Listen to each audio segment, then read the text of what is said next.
that was the fun of writing this book, was discovering and creating at the same time along the way, rather than, like I said, with the white field, I just knew where I was going and wrote. But this one, it was different. It was cloudier and more mysterious.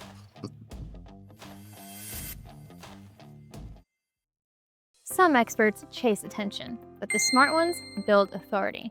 You're listening to the Authority on Demand podcast, where credibility becomes your competitive advantage. Every week, we're pulling back the curtain on how founders and leaders turn expertise into inbound demand through books that position, media that converse, and strategies that actually move the needle. I'm Danielle Hutchinson, your host and Chief Creative Officer at Authority on Demand. Now, let's turn your authority into leverage. So there's a kind of poetry hiding in economic theory, in concepts like the invisible hand that supposedly guides markets, or random walk that says we can't predict the next step, or prisoner's dilemma that explains why corporation fails even when it would save us. These are abstract ideas, but they're really just the architecture of how power moves through the world and how some people become visible while others disappear. Well, Douglas Cole, our author today, sees this. He spent a lifetime working in jobs that put him in the machinery. Painter, writer, construction worker, teacher. Before becoming a writer, he's published 8 poetry collections and won major awards for both his fiction and poetry. His new novel, The Invisible Hand, takes that economic metaphor and turns it into something strange and beautiful and heartbreaking. So we have a lot to learn today. We're in for an exciting conversation. Douglas, welcome to the show. Oh, thank you for having me. It's wonderful to Of be here. course. Hey, real quick before we jump back in, if you're loving what we're doing here, hit that subscribe button and drop us a like. We're bringing you the best authors, the most real conversations, and all the writing wisdom that you didn't know you needed. So stick around because it only gets better from here. All right, now let's get back to the conversation. Awesome. I always love to chat with new people, hear about their ideas, and yours is unique because it kind of combines real world economic concepts, but presents it in a new light. So I think we have a lot of fun to talk about today. But before talking about the book, let's chat about you a bit. I talked a little bit before about how you've been a painter, waiter, caterer, construction worker, teacher, a lot of different identities and paths. So how would you say that all of these experiences shaped your understanding of the writing world and the characters that you write about? I'm curious to know. Well, I've had a lot of jobs, so I kind of understand maybe those levels of economic experience. Um, those experiences are definitely part of the world of this book. And the first book I wrote too, The White Field, very much working class, very much underclass, Mm, if you will. understood. Because that's a territory I've spent a lot of my younger years in before I began to do more teaching. And even so, yeah, that's the realm of experience. And the economics of the book became sort of the architecture to help take a few steps out of the experience and look at it with some of those filters and those vocabularies to try to also examine this kind of experience, this working class, maybe blue collar, although all the characters in The Invisible Hand are not strictly working class. Mm. But all those jobs, I mean, I I enjoyed my life working in construction, even if I didn't always like my bosses. People along the way have all been part of the adventure, and yeah, you got to live in Understood. the world, right? There's Yeah, no of course. Yeah, I get what hardly you mean. hour. It sounds like each one of those jobs kind of played a role and shaped your perspective of the working class, which, is a big part of your book. But Yes. actually, you mentioned some of your previous work, which kind of goes into my next question for you. You have a lot of different pieces of work out there. You have 8 poetry collections, multiple novels. You kind of go back and forth between genres. You move fluidly between them. So, do you consider yourself primarily a poet who writes fiction or a novelist who writes poetry, something else entirely? I guess I'm curious to know how poetry and fiction kind of cross over when you're writing. Yeah. I don't know that I have an allegiance to one over the other. Maybe the poetry, if I have to choose. But it was part of my early learning and writing that I found it difficult to separate the genres that much. And I would bounce around story, essay, poetry. and I found that the issues were pretty much the same in dealing with the language, trying to capture language or get language to capture an image or an experience or an idea, and do it in a way that's beautiful, and engaging. I like the idea of the movie dream of the mind that you bring your reader into.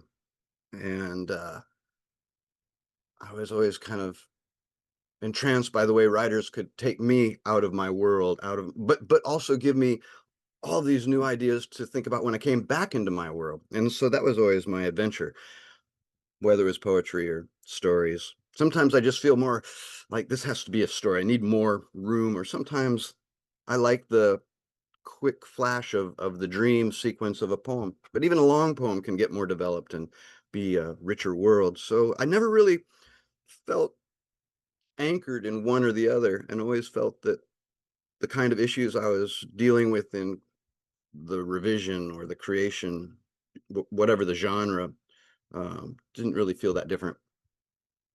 Understood. Yeah, so it seems like there's a lot of crossover between the two, but you lean, I guess, more towards the poetic side. But clearly, they do, of course, build on each other, which just improves the quality of both at the same time. You have like the poetic verses kind of weaved into the narrative side of the novels, perhaps, then vice versa with the plotting character into the poem. So I get what you mean by that.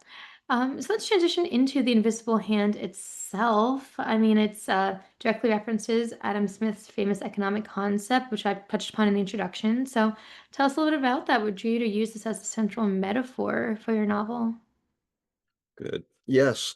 Well, this book came very quickly after the first novel, The Whitefield, and that one came, I knew the plot. It had been clarifying well before I sat down to write it. So when I sat down to write it, I wrote it in a fury, um, by hand in a couple weeks, a month or two, and I just saw it. I just had to kind of record it. But The Invisible Hand, and the title of it sort of came out of this experience too. It was different. It was right afterwards, but there were these three particular stories that just were simultaneously developing in my mind, but I didn't know where they were going. And so there was this feeling like an invisible hand was offering or parting the curtains as I kept going. Um, and these three stories, as they were developing, they were connected in a way I didn't know at first how to understand, and that's how the economics kind of came into it to a certain degree. And I have always liked that element of the metafictional world where, the writer has a certain presence in narrative too, but I didn't want it to be too overt. And so I am also the invisible hand to the world of the characters, as much as I am a subject to the invisible hand of economic forces and other forces.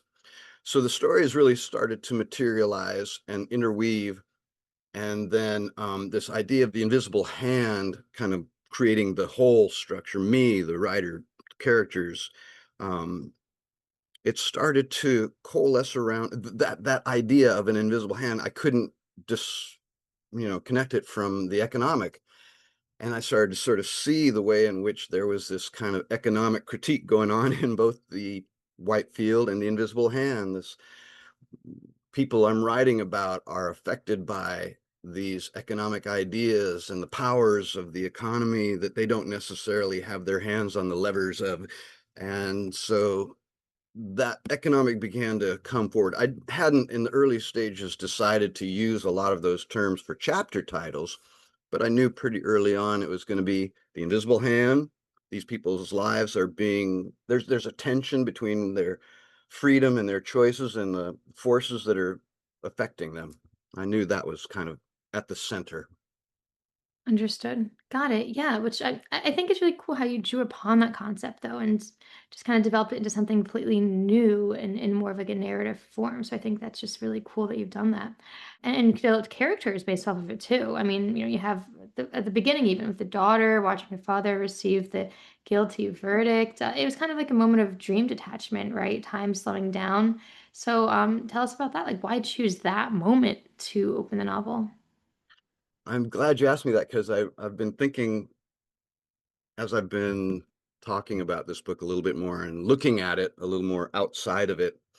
The first book, The White Field, opens with a person getting out of prison, and this one begins with a person going into prison. I don't know exactly what's going on in my thinking about that.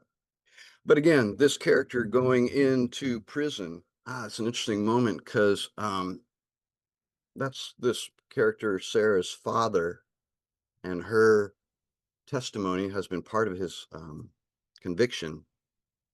But his going into prison is a kind of another example of forces at work that are moving him. And so I just kind of like the idea of that explicit example there of kind of losing your freedom or Right. another power at work outside your freedom. As this character stands observing it, the daughter who knows her part in creating that destiny for the person. And then we have to stand one remove and observe her and wonder what forces are manipulating her life too. And what freedoms does she really have? And then that becomes the question to ask about our own lives. Understood. Right. So you kind of are using these characters as a mirror to ourselves, it sounds like. Is that correct to say? As Yes, okay. even though I Understood. didn't necessarily intend that to begin with. In the beginning, I was more mysteriously asked to tell these stories, if I can say it that way. Understood. Got it. So in terms of writing process, it seems it kind of came out of an idea and developed as you went. Were you working off of an outline or kind of going with the flow? Not at the beginning, no, there was no Mm. outline, there was just plunging into these 3 different narratives, and they would call the different ones would be like, "Oh," an idea would come, and I'd start working on Gabriel's chapter. "Oh," an idea would and at first, I wasn't even sure I was gonna intertwine them, but they just all 3 stayed so present, and I kept getting drawn that I started to see them as part of a single story, and then and this was the interesting part that I've still kind of, like, been discovering, is that they're all kind of one story, or in a way, I started to see them as 3 characters that are connected by a single consciousness. An invisible hand is an invisible writer is me, but not in an ego way, more in a sense that how can these 3 people be having these experiences that are also connected to a single consciousness? Or in a way, I thought of them almost as these sort of parallel versions of each other, that they kind of share something. And so I started to enjoy the interweaving of the stories and seeding little ways they are connected that way, the way they are expressions of a single consciousness in different realities. It became kind of almost a quantum story against my plans, if whatever plans I had. But that was the fun of writing this book, was discovering and creating at the same time along the way, rather than, like I said, with the White Field, I just knew where I was going and wrote. But this one, it was different. It was cloudier and more mysterious. Understood. I got that. I think that helped our authors listening today too. It kind of as an example for one method of process that does work. You don't always have to start with a Mhm. specific plan in mind, but go where your passions are taking you and weave it together as you go. Did you encounter any problems in doing so? For example, during the editing process? Like, Problems, nothing that felt like I was on a wrong path. What what felt more problematic, or the struggle was kind of the points of departure where one story would weave across the other, where to stop and go to mm, the other one. And I was trying to create, and that in the editing was really the more ruthless stage of editing, was where to make those cuts, where to have one person's story stop and the other person's start, so that there was a graceful or harmonic connection. The transitions wouldn't be too abrupt. But it went well, and again, that was partly those editorial choices, very much just kind of a conscious, editorial process, was thinking about things like pacing, how long you spend with one story before you shift over to the other, the mood, the speed of action in each section, so that you've got some parallels, but you've also got some contrast. I've got contrast so that, when watching, know, films or series, you can kind of see the way that you get a soft scene, a hard scene, or a slower scene, a quieter scene, then a more intense scene. I was trying to modulate that. That was the difficulty, if there was. understood. Understood. Got it. Yeah. So I guess you can say that challenges do come up in many different ways, but you just got to be ready for them and to adapt accordingly if needed. But it sounds like it was relatively smooth for you, so that's good to hear. Yeah, Yeah.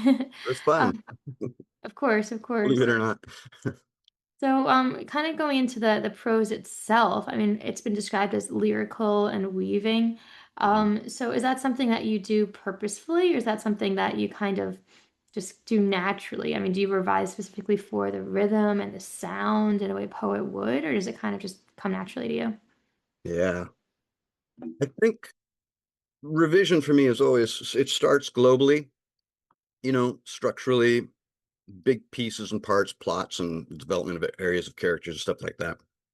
And then kind of the last thing is just at the level of the language and getting the singing. But yeah, they do bounce between each other or they influence each other. So yes, definitely the kind of rhythmic or musical choices at the level of the sentence, like in a poem, play into the structure too, because then it becomes a bigger song, a symphony, and it's a little more complex structurally, but the same kind of issues again are at work as with poetry and prose.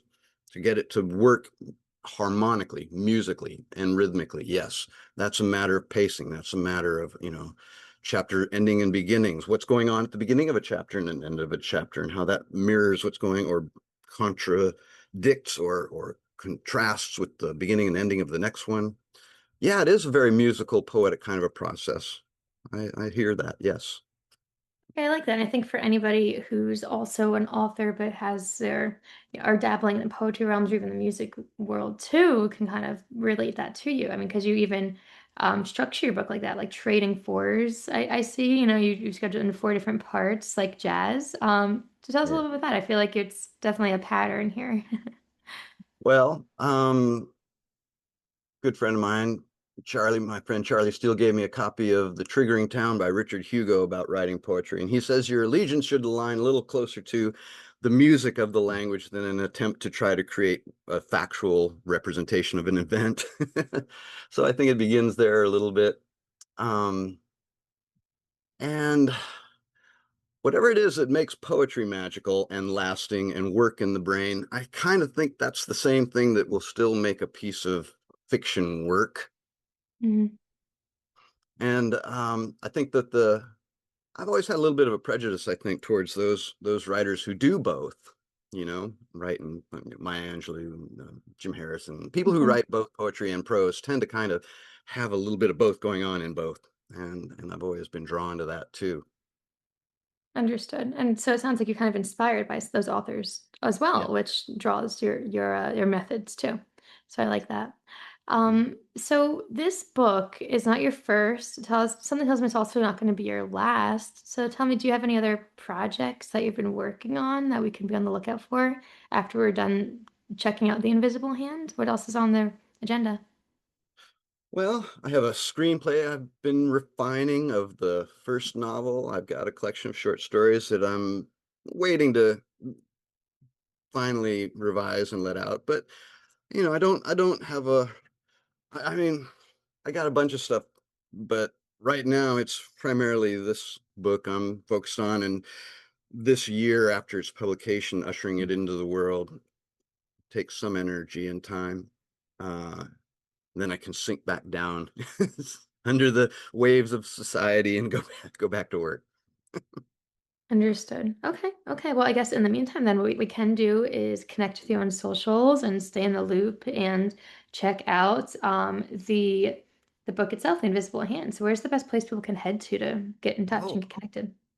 well, a good place, and it recalls to me that the question you asked about the poetry is a journal I write for called Jerry Jazz Musician, Mm, and that's the trading title of it. fours. Yeah, Write the Jerry. column. Yeah, I write a column from them. Call as you brought up. It's called Trading Fours, and that's ongoing. And so I'm still producing stuff for that. And my idea for that was to use particular music by jazz musicians as a trigger and inspiration to create something poetic. Um, And so the music then becomes really the ground for the poem. Mm. But then what I began to discover in that process, creating it for the journal too, was that I liked kind of taking it a step further and using whatever particular source as an inspiration to create the initial poetry, to then put it to music, but then to have that music that either I create or I've been working with others more come back and then and be part of the revision of that piece of writing too. So this trading force becomes a creative back and forth as much as, the back and forth between the materials themselves, if that makes sense. So I start with a, Got a it. song by a musician, I write something, then I work with a living musician collaborator, and it evolves in that way. And I like that. That's a different way of writing for me. Usually it's a much more private, isolated kind of adventure. Right, right. Okay, yeah, so I like that, but it sounds like it all kind of weaves together though, or regardless of what the work is, whether it's for the column, for your book, they kind of build on each other, which is something we explored in the beginning of this conversation, regardless of how many different types of writing you do, they all kind of interact. So I guess that's something we could also learn from is drawing from each experience you have when it comes to writing. So really cool. And we're going to put a link to that in the description about this podcast today, guys. So you can click on over and get in the know and check out Trading Fours along with The Invisible Hand. So, as we begin to wrap up, I'm curious, what is something that you wish you knew when you first started writing that you think every author should know? What's like a tip that you learned along the way that you wish you had known earlier? I mentioned the one out of Richard Hugo's book, Triggering Town, where he says, between truth and music, your allegiance should be a little closer to music.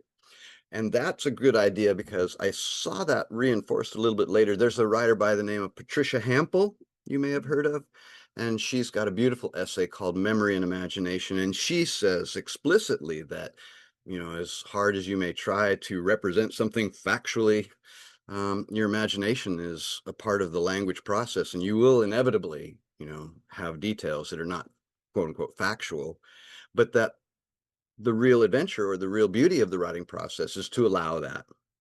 And that in the allowing of that, you will discover things that may be actually more true about the experience you're meditating on than if you're just remaining tied to trying to stay factual to specific details.